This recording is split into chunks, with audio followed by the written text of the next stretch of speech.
Alléluia, alléluia, alléluia. Que le nom du Seigneur soit béni cet après-midi, chers frères et sœurs. Que le nom de celui qui nous a rachetés, Jésus-Christ de Nazareth, qu'il soit élevé, qu'il soit exalté et qu'il soit encore et encore magnifié parce qu'il est digne. Oui, notre Seigneur est digne d'être adoré. Il est digne d'être glorifié. Il est digne d'être célébré. Que toute la gloire lui soit rendue. Amen, amen, amen. Et je sais que tu es de même avis que moi, que notre Jésus-Christ, notre Père, notre grand frère, il mérite d'être adoré, il mérite d'être glorifié, il mérite d'être adoré, magnifié. Mais tout ce que tu peux imaginer de bon, notre Jésus-Christ en est digne. Alléluia. Alors cet après-midi, je viens partager ce court moment avec toi, bien-aimé. Alléluia. Cette parole qui est le livre de, comment on appelle, qui se trouve dans le livre des Proverbes, chapitre 1er. Alléluia. Et nous allons partager. J'ai médité cette parole avec mes enfants hier matin et vraiment il faut dire qu'on a été richement bénis. Alléluia. Alors dans le Seigneur, évidemment, comme spirituellement, comme naturellement, lorsque tu manges quelque chose qui est bonne, alléluia, ton désir est de la partager avec quelqu'un d'autre. Alléluia. Qu'une autre personne aussi goûte ce que tu as mangé et qu'elle lui procure aussi le même désir, le même plaisir que toi. Alléluia. Alors cette parole que mes enfants et moi nous avons médité, je le dis encore que cela, elle nous a énormément fait du bien et j'aimerais la partager maintenant avec toi. Que Dieu nous bénisse et qu'il nous donne vraiment de grandir encore et encore davantage avec lui et en lui surtout. Amen. Nous lisons. C'est le livre des Proverbes. Excuse-moi. Alléluia. Alléluia. Alors, c'est le livre des Proverbes chapitre 1. Proverbes chapitre 1, verset 33. C'est-à-dire le dernier verset. Mais je vais commencer par le verset 32 qui dit « Car la résistance des stupides les tue et la sécurité des insensés les perd. » Alléluia. Là où nous avons vraiment, où nous avons bu, mes enfants et moi, là où nous nous sommes, je peux dire désaltérés, c'est le verset 33. Il dit, mais celui qui m'écoute reposera avec assurance. Il vivra tranquille et sans craindre aucun mal. Bien-aimé, cette parole, elle est profonde. Elle est très, très profonde. Jésus-Christ, c'est vrai que lorsqu'on médite l'Ancien Testament, on sait que le nom Jésus-Christ n'existait pas. Mais tous ceux qui ont servi à travers l'Ancien Testament, plutôt, nous savons que c'est l'Esprit de Jésus-Christ qui les a guidés. Donc, ils étaient tous des serviteurs de Jésus. Tu le sais aussi mieux que moi. Voilà pourquoi je vais dire que Jésus dit, parce que c'est sa parole. Ce n'est pas que dans le Nouveau Testament, c'est aussi l'Ancien Testament. Et c'est cet esprit de Jésus-Christ qui a inspiré ici, comme on appelle Salomon, alléluia, Salomon pour écrire, alléluia, ce passage. La parole de Dieu dit, mais celui qui m'écoute reposera avec assurance. Nous sommes dans un monde troublé. Nous sommes dans un monde qui est vraiment sans repère. Et comme on le dit très souvent dans les messages, les choses se détériorent de jour en jour. Rien ne s'arrange. Tout va en se dégradant. Les hommes n'ont plus confiance même en leurs amis, en leurs autorités. Quelquefois, mais je peux même dire en leur épouse et en leur époux, ni aux enfants. Personne ne fait plus confiance à qui que ce soit. Alors que faire? Que faire alors?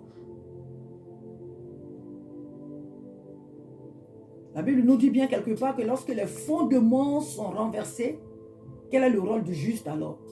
Que fait le juste lorsque les fondements sont renversés? Que devient le juste? Que fait le juste Le juste, c'est celui-là qui a accepté Jésus comme son Seigneur et son Sauveur, qui est conscient de sa mission sur la terre. Alors lorsque les fondements qui font la joie, l'honneur d'une nation, les fondements qui font la bénédiction d'une nation, en un mot qui est la parole de Dieu, lorsque les hommes prennent cette parole en captivité, que font les justes? Que fait les justes? Sinon, que font les justes? Que fait le juste alors? On est dans un monde malade. Et quelque part, l'Église aussi est atteinte. Beaucoup de personnes viennent dans les églises parce qu'il faut venir. Beaucoup de nos frères, beaucoup de nos soeurs, beaucoup de personnes viennent dans nos assemblées.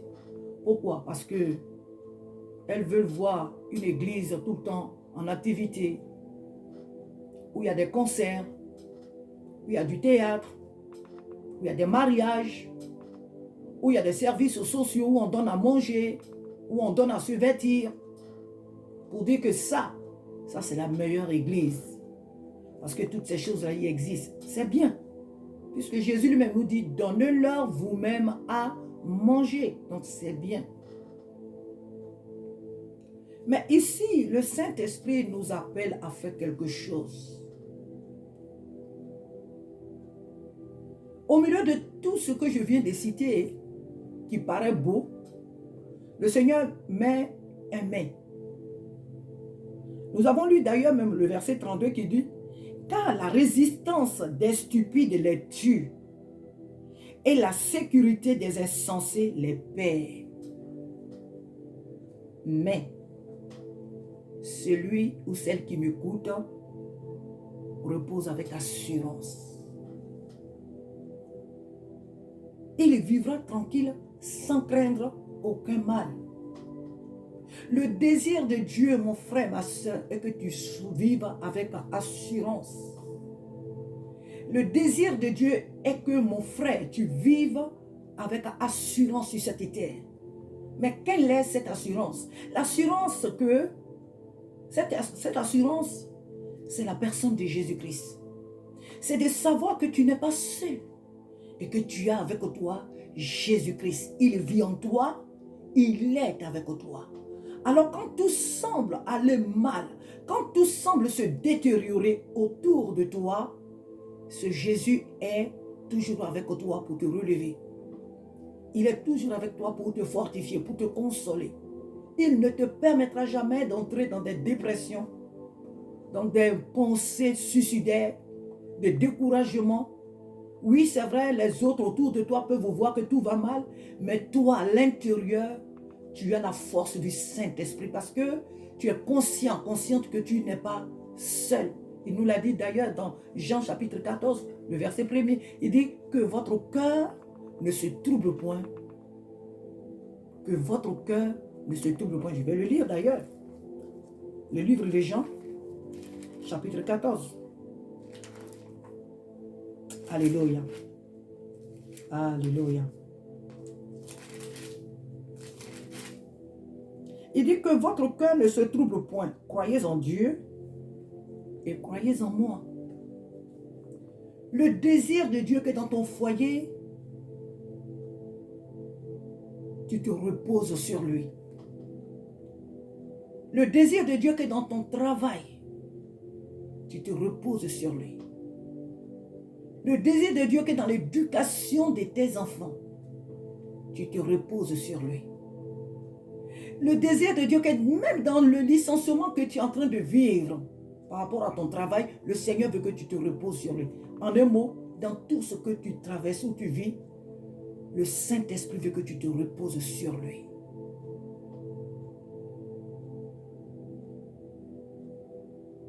Lorsqu'on se repose sur Jésus, on n'a pas peur de l'avenir.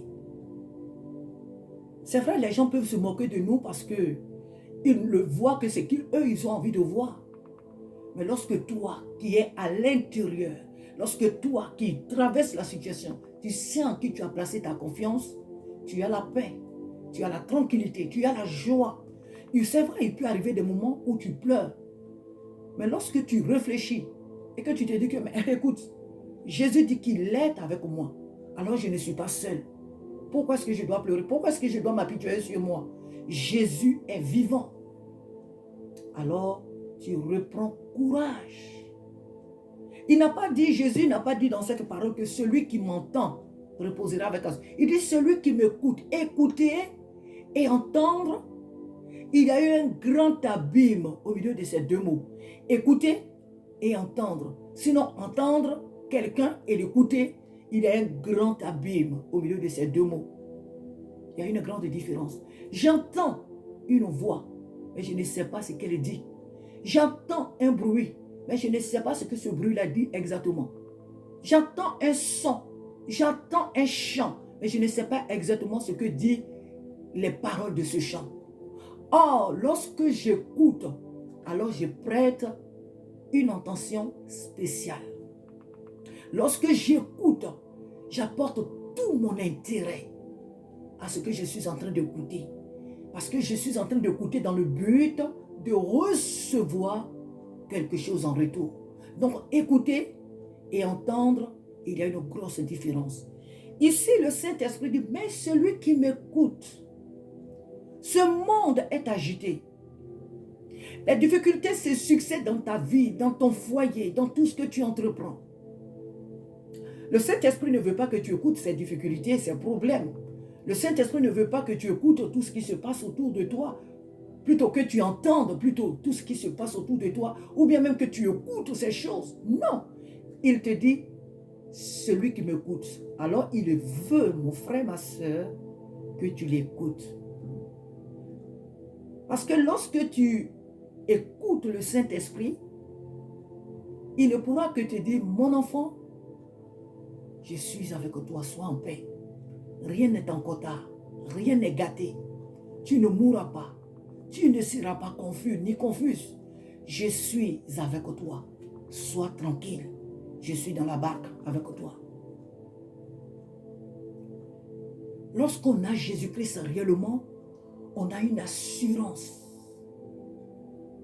Même si c'est moi qui ai commis ces erreurs-là, mais le Saint-Esprit me conduira toujours à me relever.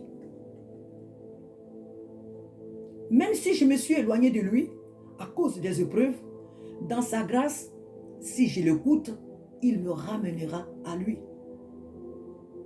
Même si j'ai mal, peut-être au départ, mal éduqué mes enfants, mais lorsque je vais écouter le Saint-Esprit, il me dira que ma fille, mon fils, rien n'est encore gâté. Parce qu'il est le réparateur des brèches. Avec lui, rien n'est jamais gâté. Parce qu'au milieu de ce travail que je cherche, ou bien de ce licenciement, ou bien de ce chômage, lorsque le désespoir veut me saisir, mais comment je vais faire pour payer mon loyer, ou faire telle ou telle chose, mais en l'écoutant, le Saint-Esprit me dira, mon fils, ma fille, voilà comment il faut faire les choses pour retrouver un travail, pour retrouver du travail. Il est toujours là, le Saint-Esprit, pour nous donner la solution aux problèmes que nous traversons.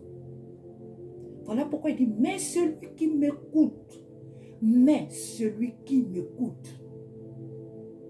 Oh mon frère, je prie que tu écoutes le Saint-Esprit. Là où tu es assise, là où tu es assis, mon frère, mon ami, le Saint-Esprit veut que tu l'écoutes.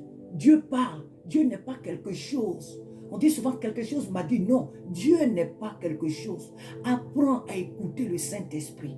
Apprends à écouter Jésus-Christ. En nous, il parle. Dieu parle. À tout moment, Dieu parle. Il suffit tout simplement d'éloigner ses oreilles au bruit du monde et d'écouter. Il parle en nous. Il parle à la manière dont il veut. Mais en l'écoutant, tu comprendras, tu écouteras, tu entendras sa voix. Et ensuite, tu écouteras. Alléluia. Il dit, celui qui l'écoute vivra tranquille, sans craindre aucun mal. Le mal, c'est quoi? Le mal, c'est tout ce qu'on craint dans ce monde. Les maladies. On a traversé tous une période de Covid. Là où je te parle, le monde est en train de préparer une autre maladie qui est plus grave que Covid. Le monde des ténèbres. D'ailleurs, même ça a été déjà fait. Mais chaque jour, comme ils ne sont pas fatigués, ils sont encore en train de créer d'autres maladies. Parce qu'avec Covid, ils pensent qu'ils n'ont pas eu assez d'âmes. Ils n'ont pas assez détruit des vies. Le diable a encore soif du sang. Il veut précipiter l'humanité en enfer. Parce que de même que Jésus a dit que dans les derniers temps, sa parole sera répandue à travers la terre entière, il sait que de cette manière, comme je suis en train de faire, la parole de Dieu est déjà répandue et continue toujours de se répandre. Donc, qu'est-ce qu'il faut faire? Il faut tuer les âmes de la manière la plus rapide qui sont les virus, les maladies, les contagions et toutes ces choses. Et d'autres maladies sont en train d'être créées pour précipiter l'être humain dans le chaos. Mais au milieu de toutes ces choses-là, celui qui écoute le Saint-Esprit ne craindra pas ces choses. Si tu écoutes le Saint-Esprit, mon ami, tu n'as pas à craindre le Covid. Tu n'auras pas à craindre une infection, une pandémie et je ne sais quoi. Tu n'auras pas à craindre ces choses. Pourquoi? Parce que tu vas te reposer sur Jésus-Christ. Tu n'auras pas à te poser des questions. Demain, comment je vais manger? Demain, comment je vais faire? Mes amis construisent au pays. Mes amis réalisent tant. Quand est-ce que moi je vais faire ça? Quand est-ce que je vais faire ceci? Quand est-ce que je vais me marier? Quand est-ce que je vais avoir des enfants? Quand est-ce que je vais travailler? Quand est-ce que tu n'auras pas ces questions-là à te poser? Pourquoi? Parce que tu as l'assurance que celui qui vit en toi, avec lui, on n'arrive jamais en retard. Jamais. Car sa parole dit qu'il fait toutes choses belles en son temps. Que Dieu te bénisse. Ne te contente pas d'entendre Dieu, écoute-le. Et pour globaliser, je vais dire, ne nous contentons pas d'entendre Dieu, mais écoutons-le. Alors nous serons heureux, heureuses sur cette terre. Oh oui, c'est vrai, nous aurons beaucoup de défis. Parce que depuis le jour où nous avons accepté Jésus-Christ, nous sommes engagés dans un combat sans merci. Nous sommes engagés dans une bataille sans merci. Mais gloire soit rendue à l'Éternel parce que nous, qui lui appartenons, nous avons déjà la victoire. Je prie maintenant que le Seigneur te fortifie. Je ne sais pas ce que tu traverses, ma soeur. Je ne sais pas ce que tu traverses, mon frère. Mais apprends à écouter le Saint-Esprit. Repose-toi sur Jésus-Christ. Ne regarde pas tout ce qui se passe autour de toi. Repose-toi sur Jésus-Christ. Peu importe les lieux où tu te trouves, même si tu te trouves au désert du Sahara, ne crains rien. Parce que celui que tu écoutes, il fait reverdir les déserts. Sa voix fait enfanter les biches. Il est le Dieu de l'impossibilité. Il ferait le chemin là où il n'y a pas de chemin. Dans une vidéo prochaine, je rendrai un témoignage pour que tu saches qu'il est important d'écouter le Saint-Esprit. De ne pas se contenter seulement d'entendre Dieu, mais de l'écouter. L'écouter, c'est l'assurance, c'est l'obéissance, c'est l'amour, c'est l'intérêt qu'on lui apporte. Que Dieu te bénisse. Que le Seigneur t'apprenne à te reposer sur lui. Que le Seigneur te donne de vivre tranquille, sans craindre l'avenir. Peu importe l'attitude de tes enfants, de ton mari, de ta femme, de ta famille. Que le Saint-Esprit t'apprenne à te reposer sur lui.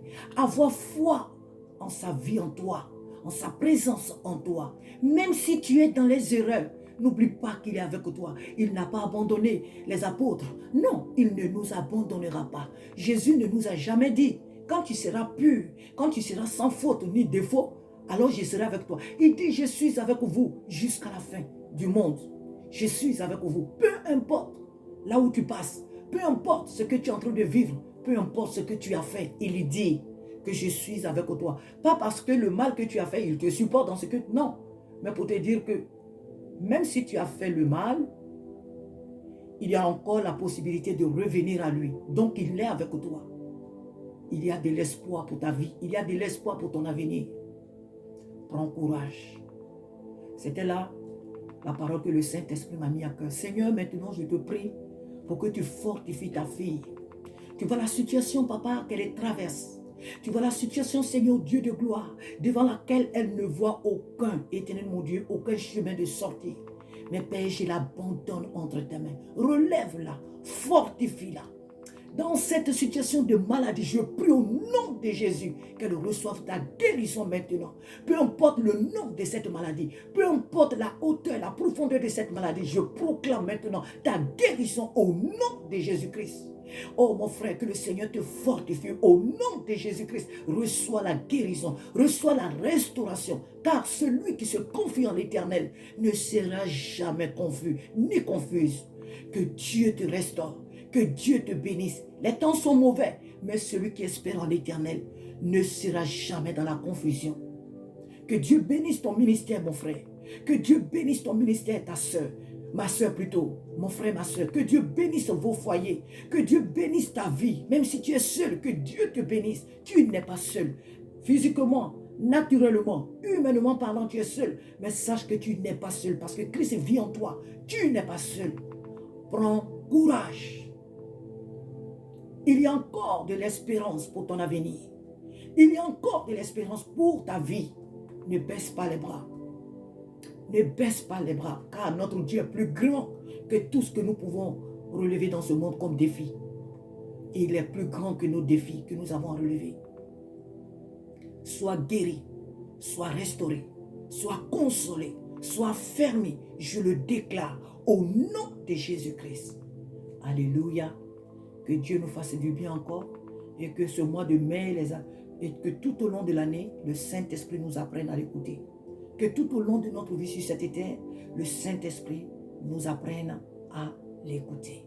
Alléluia. Que toute la gloire lui soit rendue. Merci Seigneur pour cette vidéo. Merci parce que tu vas faire du bien, comme tu me l'as fait à moi et mes enfants.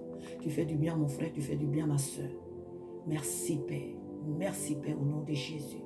Amen. Alors toi, mon frère ou ma soeur, ou toi qui n'as pas encore donné ta vie à Jésus-Christ, je t'invite, bien-aimé, à donner ta vie au Seigneur. La Bible dit car Dieu a tellement aimé le monde qu'il a donné son Fils unique afin que quiconque croit en lui ne périsse pas mais qu'il ait la vie éternelle. Tu n'as rien à payer. Dis-le tout simplement par ta parole que Jésus, je te donne ma vie. Viens et prends contrôle de moi. Viens entrer dans mon cœur et fais de moi ton enfant. Pardonne tous mes péchés. Peu importe le péché que tu as pu faire. Même si tu avais tué un homme, ou ta mère, ou ton père, ou ton enfant. Quel que soit ce que tu as pu faire. Si tu avais violé je ne sais qui ou qui. J'ai dit bien qui et qui. Ou qui je ne sais comment le dire. Mais quelle que soit la hauteur de ta faute, Jésus-Christ te pardonnera. Invite-le, il viendra. De par tes paroles, il viendra. Que Dieu te bénisse et on se dit à très bientôt. Amen. Amen. Merci Seigneur.